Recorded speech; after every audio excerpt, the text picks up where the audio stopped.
If you just joined us on the System After Dark, this is a homegrown number courtesy of E3 and Cracker. Bulla, how's it going? I'm D, your host on the System After Dark, right here on Today FM. Today's hit music. You can catch me weeknights at 7 p.m. That's from Monday to Friday, only on the home of Today's hit music. And don't forget, that's D with you every weeknight on the System After Dark.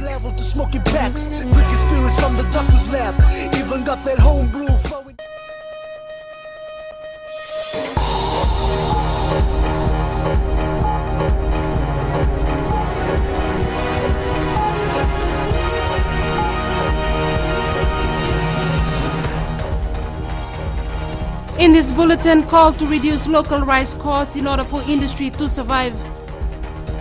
Ministry of Health says it had anticipated arrival of chikungunya in Fiji. And religious organizations raise concerns on infanticide and abandonment of babies and children.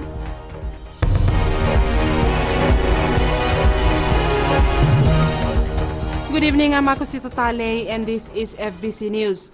Fiji needs to look at how we can reduce rice costs in order to revive the dying rice industry and keeping it up to par with global competitors on our shelves. This was the main focus of the Rewa Rice Limited strategic planning meeting in Reketi, Madhuwata yesterday. Shanal Sivan reports. The cost of local rice on our shelves is almost 60% higher than the ones imported. Rewa Rice Limited Chairman Raj Sharma has revealed production cost of rice in Fiji is twice more than the imported rice. Milling cost and these things, we have to bring it down. You'll find that our rice on the shelf is around $60 compared to the imported rice which comes from Thailand or otherwise. It comes at $10 or even $kg. In the Central Division, farmers have projected an output of 5 tons per hectare. In Reketi, farmers are only able to produce a ton in a hectare. Agriculture Minister Inia Seriratu told the farmers government is there to help, but Rewa Rice needs to make critical changes on how they do business. It's a very challenging environment now, and it's a matter of survivability. And Rewa Rice, let me honestly say, in the meeting this morning, Rewa Rice, you have to strategize well in order to survive, because there is competition in Fiji now. Farmer Pyara Singh Jajja is taking the new approach of mass production in order to survive and be competitive in the market. I have about close to 480 acres of rice field, so this season I'm planning to do at least 100 to 200 acres by myself. I have other farmers that are living on my farm right now, so I'm helping them out in the same assistance too. So by the end of one term, one season, I'm looking maybe with my farmers 300 acres. Ashika Devi, who has been a rice entrepreneur for the last 8 years, says mass production is the way forward for local farmers. We have the future in rice industries, but the main thing when we receive the assistance from the government so that we can put the production up. So that is what also our minister is requesting for. Farmers are currently enjoying the $750 per ton given to them and says in the rice industry it's about the survival of the fittest. In the meantime, the government is trying to secure expertise for the Fijian rice industry and at the same time looking at introducing new technologies and farming systems. Chanel Shivan, FBC News.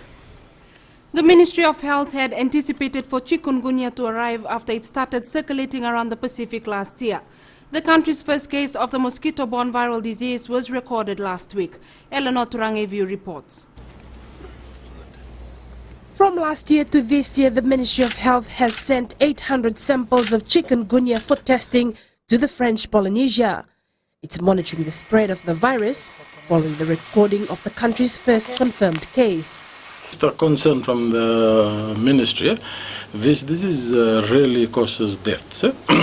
So, but the amount of illness that it can impose is quite high. So we think about basically people not attending work or school. This is going to be a huge socio-economic problem for the country. Chikungunya has been identified in over 60 countries in Asia, Africa, Europe and the Americas, with over 1.13 million suspected cases and 176 deaths as of January this year. Just last year, it evolved and spread amongst neighboring Pacific Island nations.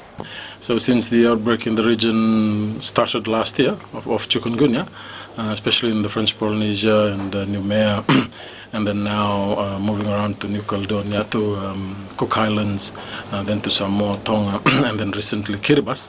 And the ministry has scaled up its surveillance on chikungunya. Dr. Mike Kama says the fact that it took this long for a case to be confirmed for Fiji speaks volume of the preventative measures undertaken by the people. Our primary prevention activity is reducing the density of the mosquito. So even if they come in and the density of mosquito is so low that it is unable to transmit the disease, then that's a good preventive strategy. This week, the ministry will be sending about 100 more samples to its reference lab for testing to ensure that the disease is not circulating in the country. Eleanor Turangaibiu, FBC News. The government is inviting expressions of interest from reputable companies to manufacture the new Fiji national flag. A government notice says the company must have a proven track record in the manufacture of flags and that the government requires flags of various sizes.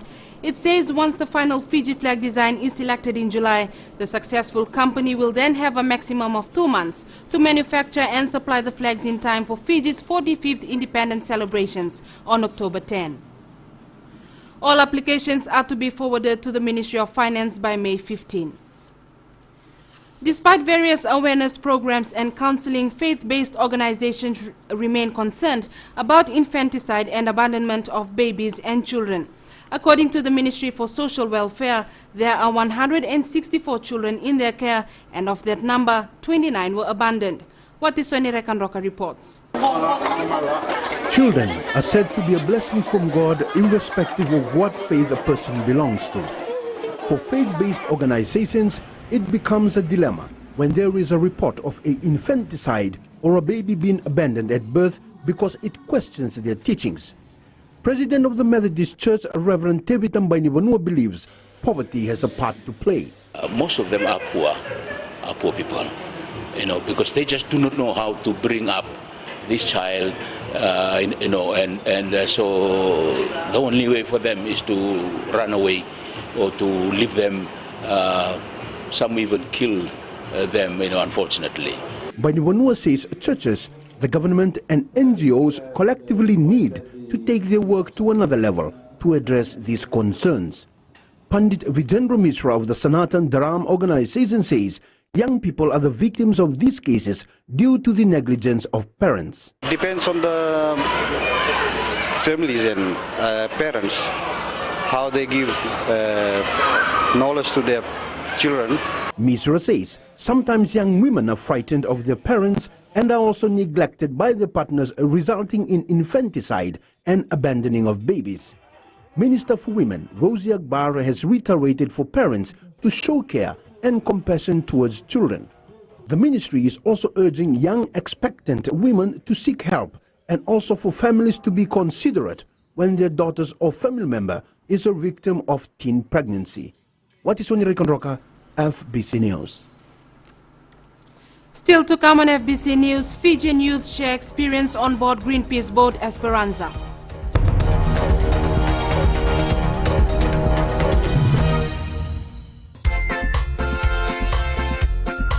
Ya vino pale wanato kwa chuma ni mwezi kwa Bula FM namba 2 na siri na ngona ni ndende manda ke central rental sapo ke na rusu ko minichi me va na koloko. Ni sabula. Oya wa wati soni dalai. Gonga ya mwezi ndo. Nama kikirau mena tolu kene bitu. Ena via kabi moliti kene porombuka. Gori na lali ne kabi. Bula FM namba 2 na siri.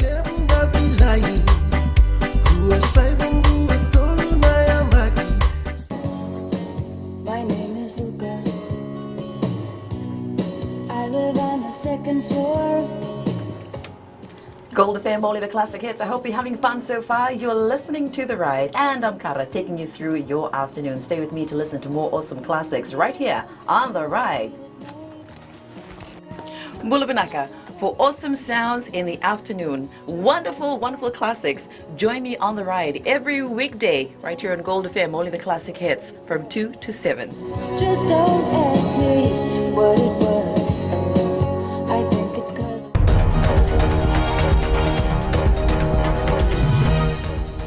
Welcome back. This is FBC News. Men are encouraged to take an active role in helping reduce violence against women. This was the message from the Minister for Women and Children, Rosie Akbar, at the closing of the 5th Fiji Women's Forum held at Holiday Inn in Suva. Akbar says men have an important role to play as strong and responsible advocates for reducing violence against women. She says male leaders and their support are important in achieving gender equality, directing special attention to the Prime Minister's support in cause. Our own Prime Minister stated in Kandavu last year that reported high levels of violence against women is a national shame. And that was one of the key issues discussed during the CSW side events. We need leadership of this kind. We need leadership at every levels of governance, be it local government, be it national government, from parliament to the machinery of government to private sector and within communities to address the issue of gender violence that is continually rising in Fiji. The three-day forum looked at developing strategies to ensure effective participation of women in local governance. The International Federation of Red Cross, along with its representatives from Pacific Island countries, are focused on how they will assist the people of Vanuatu recover. Vanuatu is in need in the aftermath of Cyclone Pam, and various NGOs and countries are working to rebuild the lives of those affected. Savera Tambua has more. It's now after a month since Cyclone Pam devastated Vanuatu, and Red Cross is one of the organizations that was first on the ground helping those in need, doing its best to rebuild their lives. The agency says this is a time the organizations and countries can learn from each other and ensure their next steps in response are as effective as they can be. So we have shelter experts on the ground in coordination with government discussing about that Build Back Safer agenda, which is very important in any disaster. IFRC is hoping to raise more than $5 million to reach 81,000 people in Vanuatu in more than 13,000 households.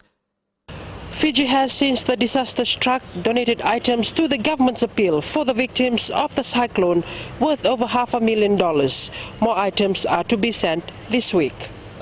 With the kind assistance of Pacific Agencies, a shipping company, this is a subsidiary of Swire Shipping. They offered free cargo space for all the nations from Fiji to be transported across to Vanuatu.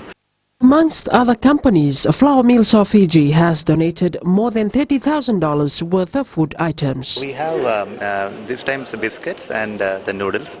So that our intention is that immediately, like whatever the foods we are producing, so this will help immediately, like for ready to, because it will be difficult for them even to cook also. More than 50 Fijian personnel are helping with rehabilitation efforts in Vanuatu. Savera Tambua, FBC News. 2 Fijian youth are part of a 35-member crew of the Greenpeace boat, the Esperanza, which is tailing the Arctic-bound Shell oil rig, the Polar Pioneer. Eleanor Turange view with this report. The Esperanza intercepted the oil rig 750 miles northwest of Hawaii, and 6 climbers have scaled the 38,000-ton platform as part of its efforts to stop it from drilling oil in the Arctic in about 90 days' time. Greenpeace says Shell's actions of exploiting the melting ice will increase a man-made disaster, the impact of which will be felt the world over. For Apisalame Wanganisau and Victor Pickering, the issue is more personal.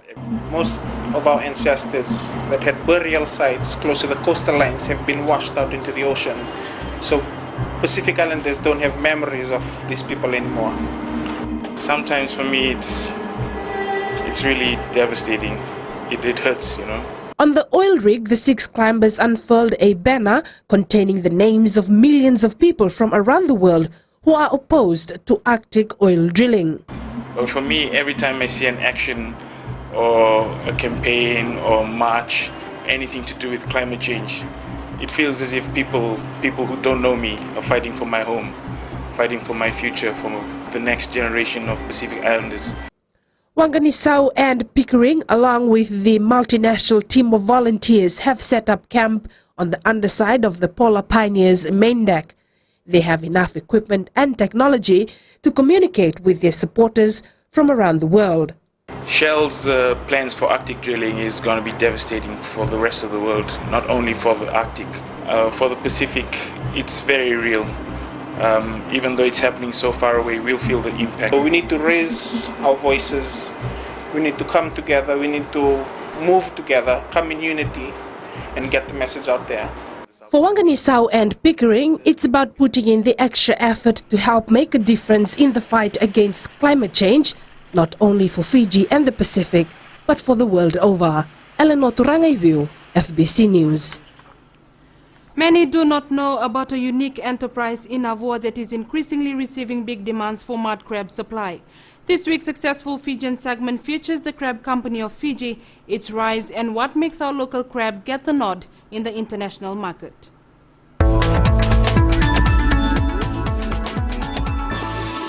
The crab company was established in 2008, and the brain behind its establishment is Will Colabritz. He has been visiting the Pacific since 1984 and decided to set up a small consultation company in Fiji in 1996. This was the beginning of a journey that slowly turned into one of Fiji's lucrative seafood business. My family is here with me. We have 2 children here staying with us. There's 2 overseas already. My wife, Marcoleta, is working in the company as well as the company secretary. We just live in Tamavua. Having worked in many other Pacific islands, Lebrit says it's nothing compared to working in Fiji, which he now calls his home. I'm originally from the Netherlands, and my background is basically in agriculture, even smaller, crop protection. And I came first to Fiji in 1981 as an intern student working at Koranivia Research Station. Fiji is, of course, basically the center of here, this part of the Pacific, and it's a good place to base yourself. And we set up a small company here called EcoConsult Pacific at that time.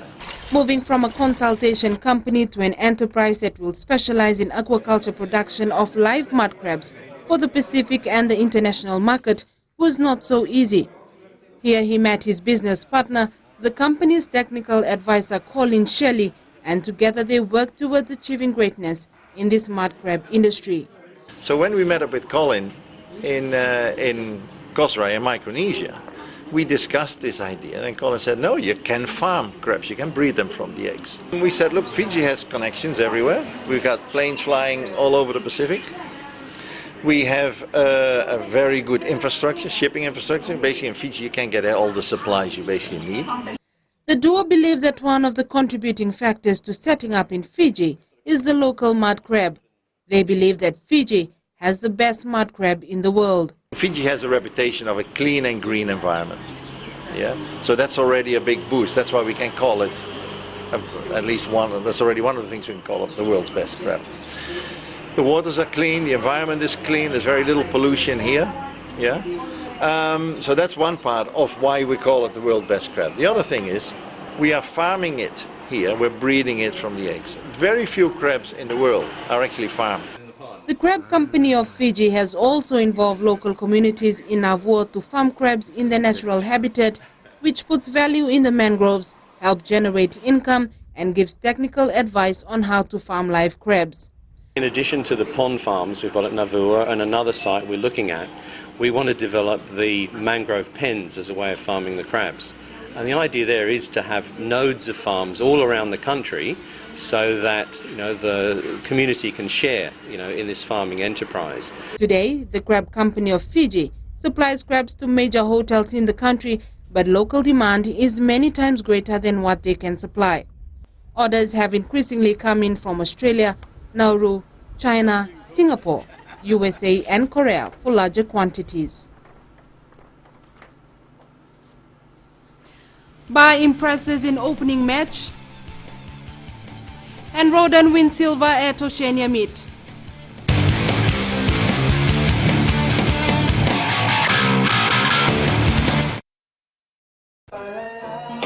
Gold FM, only the classic hits. Beautiful song from the group Firehouse and When I Look Into Your Eyes. Before that you heard from Smokey Robinson with One Heartbeat. We'll take a short break and join us in the next hour for more music from Seal.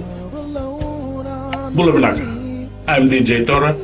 Join me every weekdays, 7 until midnight on the Premium Classics. Right here on Gold FM, only the classic hits. A drug that's high enough, yeah, but did you छू छू छू। हे हे नमस्ते Fiji, आपके हर एक problem की दवा लेकर मैं आ गई हूँ 9 से 12 बजे तक आपकी सहेली रेनू। छू छू छू। 40 में 20 का दिखना है। मैं हूँ ना आपके साथ में मिर्ची एफएम पर 9 से 12 बजे तक मंडे टू फ्राइडे। मिर्ची it's hot.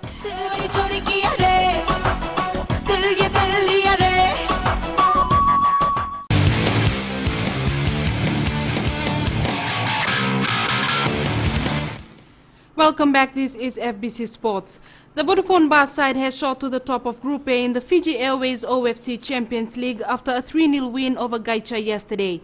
The men in black outclassed the New Caledonians throughout the match to show their determination to win their first Champions League title. Chalendo Dakadaka reports. He drives. The home fans at Govind Park were in celebration mode as Bar romped to a 3-0 win over Gaicha. The men in black were in control from the opening whistle, and it took a collective effort from the players to start their OFC Champions League campaign on a high note. I guess the first game was supposed to be the most toughest one, and for this win I give credit to the boys in here. I guess we were lucky that we scored so early in the first half, and then it turned the momentum of the game for Bar. The coach was proud of their stubborn defense in the second half to deny Gaicha any goal-scoring opportunity, something they will try to maintain throughout the competition. Whatever we planned for them to go for this second half, they did well in defending. As for Gaicha, I know they were making a good runs from their midfield, and yes, with Elvin at the back, they were able to absorb the pressure. Bar will take on Samoan side Lupe Ole Soanga in their next clash on Tuesday. Chalendo Takavak, FBC Sports. Vodafone Suva coach Gurjit Singh was proud of his players' effort despite their 3-0 loss to defending champions Auckland City. City sounded out a warning to other teams in the competition with a clinical display to beat the host at ANZ Stadium. Definitely, if you look at the performance of my team for the first time, they played for the first time against one of the best teams. I think they really did well. And first half was excellent for us.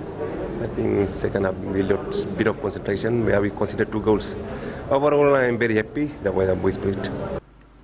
Suva will take on Amical on Tuesday at 7 p.m. at the ANZ Stadium. Meanwhile, Hackery United is currently leading Tafea 2-0 in Group C. At 7 p.m, Team Wellington will take on Tefana FC. Fiji para table tennis rep Mary Roden defeated Australia's #1 wheelchair player Rosalie Turnbull to win a silver medal at the ITTF Oceania Cup in Bendigo, Australia. This remarkable achievement has brightened Roden's chances for qualification to the 2016 Rio Paralympic Games. Roden is part of the first ever national para-table tennis team to compete overseas. Meanwhile, in the Pacific Cup, 13-year-old Gracie claimed a bronze medal after losing to #1 seed Melvin Richmond of Tahiti in the semi-finals. The Western Hits netball team, National swimming rep Rosemary Rova set a new record in the age grade long course Grand Prix in Suva. The Nandi Barracudas club rep slashed 0.6 seconds off the record she set last year in the 11 to 12 years girls 200 meters butterfly event. This was only the record set in the one-day competition.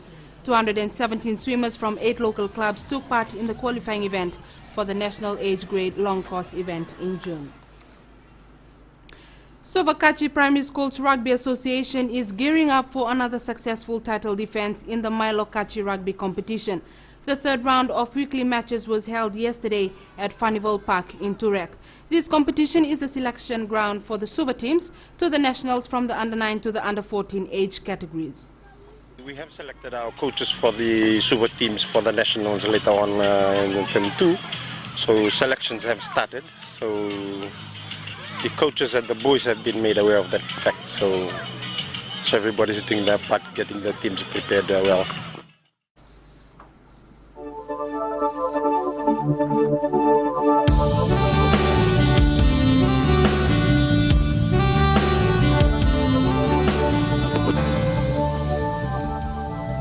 Fine weather prevailed over most parts of the country today. Suva Ba and Savu Savu were the coolest today with 30 degrees. Nandi and Lautoka recorded 32 degrees. Tomorrow weather should be fine apart from a few some isolated and brief showers over some parts of the country. And And for the outlook, fine apart from brief showers over the interior and eastern parts of the larger islands, east to northeast winds 10 to 15 knots, moderate seas, moderate southeast swells. And recapping our headlines, call to reduce local rice costs in order for industry to survive. Ministry of Health says it had anticipated arrival of chikungunya in Fiji, and religious organizations raise concerns on infanticide and abandonment of babies and children. And on to our poll question this week, we ask, do you think Fiji can win this year's Rugby Sevens World Series? Visit our FBC website to take part. Remember, you can send us newsworthy pictures and videos on email citizensize@fbc.com.fj or share it with us via our Facebook page FBC News, or if you're on Twitter, follow and tweet us your news tips at FBC News or simply hashtag FBC News. That's all from us. Join me again on Saturday. Until then, have a safe and productive week.